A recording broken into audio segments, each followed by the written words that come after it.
최근 부동산 시장이 이런저런 얘기가 많은데요. 2021년 부동산 가격이 정점을 찍고 폭락했다가 최근 살짝 가격을 회복하고 있거든요. 그렇다면 앞으로 장기적으로 아파트 가격은 상승할까요? 아니면 하락할까요? 이 아파트 가격이 중요한 이유는 우리 재산의 대부분이 집에 몰빵이 되어 있기 때문인데요. 그래서 아파트 가격이 오르고 내리고에 따라 내 재산이 늘어나고 줄어들고 하는 직접적인 영향이 있기 때문이에요. 그래서 오늘은 집값 상승론자들의 의견과 하락론자들의 의견을 모두 소개해드릴게요. 달랑 집 한 채가 거의 전 재산인 우리 50대, 60대에겐 집값의 추이가 노후 삶의 질에 결정적인 영향을 미치는 문제라서 무엇보다 중요하잖아요. 그러니 끝까지 집중해주세요. 안녕하세요. 알아두면 삶이 힘이 되는 채널 매일 3분입니다. 달랑 집 한 채, 내 노후는 괜찮을까? 첫 번째, 상승론자, 집값은 계속 오른다. 먼저 상승론자의 의견을 소개해드릴게요. 실제 최근 뉴스를 보면 부동산 가격이 다시 오르고 있다고 연일 보도가 이어지고 있어요. 작년부터 부동산 가격이 크게 하락해서 집값이 싸진 데다 이런저런 부양책이 주어질 때 집을 사자는 실수요자의 매수가 늘고 있어서 집값이 회복되고 있다는 건데요. 지금 보시는 2006년 이후 아파트 실거래가 추이는 굴곡이 있지만 전국적으로 2021년까지 꾸준히 상승해온 것을 볼 수 있어요. 최근 가격이 떨어지긴 했지만 가격은 원래 오르락내리락 하면서 장기적으로는 꾸준히 우상향한다는 거죠.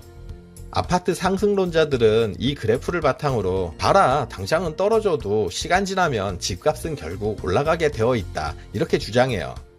아파트 가격이 꾸준히 오를 거라고 주장하는 이유로 가구 수의 증가를 들 수 있어요. 결국 집값을 결정하는 것은 집을 사자는 수요인데 가구 수가 앞으로도 당분간은 계속 늘어난다는 거예요. 통계청 자료를 바탕으로 보면 2041년까지 1인 가구의 지속적인 증가로 우리나라 가구 수는 늘어나는 것으로 나타났어요.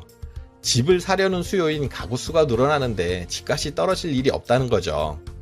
당장 집 없는 사람들이 저렇게 많기 때문에 집값이 적당히 떨어지면 사자는 수요가 따라붙고 다시 가격은 오를 거라고 주장하는 거죠. 그래서 상승론자들은 앞으로 최소 10에서 15년간은 집값이 등락을 거듭하겠지만 결국은 오를 거라고 주장하는 거예요. 달랑 집 한 채, 내 노후는 괜찮을까? 두 번째 하락론자, 집값은 떨어질 수밖에 없다. 그렇다면 하락론자들의 입장은 어떨까요? 집값이 하락할 거라고 보는 가장 큰 이유로 인구가 줄어드는 것과 역시 실수요자가 줄어드는 것, 그리고 구매 심리를 얘기해요. 우리나라 인구는 2019년 5,185만 명을 정점으로 매년 줄어들고 있고 줄어드는 폭은 해가 지날수록 조금씩 더 커지고 있어요. 주택의 가장 큰 구매 수요 연령대는 40대인데요. 2022년 12월 기준 우리나라 연령대별 인구 비율을 보면 50대가 전체 인구의 16.7%로 가장 많고 최대 구매 수요인 40대는 15.7%로 50대보다 인구가 약간 적어요. 벌써 실구매 수요가 줄어들기 시작했다는 거죠. 그리고 1인 가구 증가에 관해서도 대부분 1인 가구는 노인 1인 가구의 증가로 이 중 상당수는 실버타운이나 요양병원에 들어가기 때문에 실제 상당수는 허수라고 얘기해요. 그리고 실제 1인 가구라고 하더라도 원룸이나 작은 규모의 오피스텔에 머무는 수요가 대부분이어서 실질적인 집값 상승을 견인하지 못한다는 거죠. 집을 사고자 하는 실수요자는 앞으로 집값이 떨어질 거라고 생각하면 심리적으로 집 구매를 뒤로 미루고 기다리게 되는데요. 나중에 더 싸게 살 수 있다고 생각되면 당장 살 이유가 없으니까요. 그런데 집을 팔아야 하는 입장에서는 전세금을 빼주든 이사를 가든 팔아야 할 상황에서는 어떻게든 팔아야 하기 때문에 조급해지죠.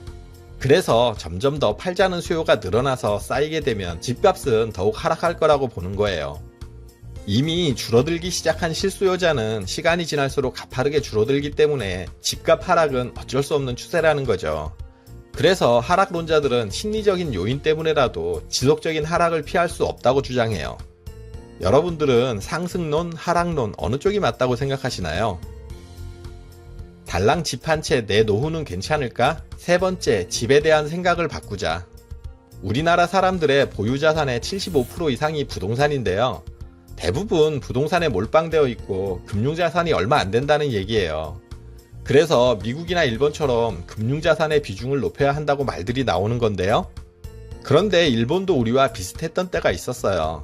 80년대 버블 시기에 일본 부동산 비율은 대략 70% 수준으로 높았는데 지금은 30%대로 줄어든 건데요. 그동안 일본 사람들이 똑똑해져서 금융자산 비중을 늘린 걸까요? 그게 아니죠. 버블이 터지고 부동산 가격이 폭락하면서 가만히 있었는데도 상대적으로 부동산 비중이 줄어들고 금융자산 비중이 높아진 거예요. 그렇다면 우리 부동산도 일본처럼 되지 않을까 걱정이 되는데요. 우리나라 출산율이 2023년 현재 0.78명으로 일보다도 한참 아래예요. 두 사람이 한 명을 낳지 않는 거니 심각한데요. 우리 때만 해도 보통 형제들이 서너 명은 보통이었어요. 우리 부모님 세대는 7, 8남매 이상도 흔했고요. 그렇게 형제가 많다 보니 집 한 채는 장남 줘야 하니 많이 하는 시대였어요. 집을 장남 주고 나면 그럼 나머지 형제들은 어떻게든 집을 사야 하잖아요. 그래서 돈 벌면 다 집 사겠다고 열심히 모아서 부동산으로 달려드니 자연스럽게 부동산 가격은 계속 올랐던 거예요. 그런데 이제는 두 가족이 만나서 한 명을 겨우 낳는 시대예요. 그러니 지금 태어나는 아이들은 자라면 저절로 집 두 채를 물려받게 생겼어요.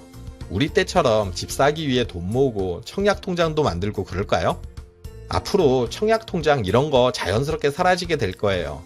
가만히 있어도 나중에 집이 두 채씩 생겨 골치 아픈데 누가 집 사려고 돈 모으고 청약 들고 그러겠어요. 이건 좀 훗날의 얘기긴 하지만 지금 추세는 이런 쪽으로 가고 있다는 거예요. 그러니 집에 대한 생각을 바꿔야 해요.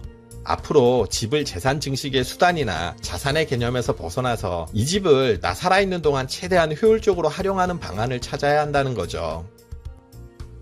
달랑 집 한 채 내 노후는 괜찮을까? 네 번째, 그렇다면 달랑 집 한 채를 어떻게 할까? 부동산 전문가들 중에 우리나라 집값은 2021년을 정점으로 앞으로는 이때 가격을 영영 회복하지 못할 거라고 보는 분들도 있어요. 당장 앞으로 1, 2년 후 집값이 어떻게 될까 하고 묻는다면 어떻게 될지 확답하기는 힘들 거예요. 하지만 시점을 10년, 15년 후 이렇게 물어본다면 현재보다 떨어진다고 보는 게 많은 전문가들의 의견이고 합리적이라고 생각이 돼요. 확실한 팩트는 대략 앞으로 15년 정도는 1인 가구는 증가한다는 사실과 주택의 실질적인 구매 수요인 40대가 줄어들고 있다는 거예요. 1인 가구가 증가한다는 건 작은 평수의 수요가 늘어날 거라는 얘기고요. 40대 실수요가 줄어든다는 건 넓은 평수일수록 가격 하락폭이 더 클 거라는 얘기겠죠. 그래서 이를 바탕으로 합리적인 생각을 한다면 입지 좋은 곳이 아니라면 전반적으로 부동산 가격은 하락하게 될 거고요. 특히 입지가 좋지 못한 곳에 있는 고층 아파트, 그 중에서도 넓은 평형이 가장 큰 타격을 받게 될 거예요. 왜 고층이냐 하면요. 저층인 곳들은 낡고 노후되면 그래도 재개발을 할 수 있는 여지라도 있어요. 하지만 고층은 앞으로 시간이 지나면 지날수록 재개발도 못하고 흉물이 될 가능성이 높다는 거죠. 구매 수요가 줄어드는데 그 많은 집들을 손해보며 재개발하자고 설득하는 건 힘들 테니까요. 본인이 고층 아파트, 넓은 평형에 사신다면 특히 고민을 해보세요.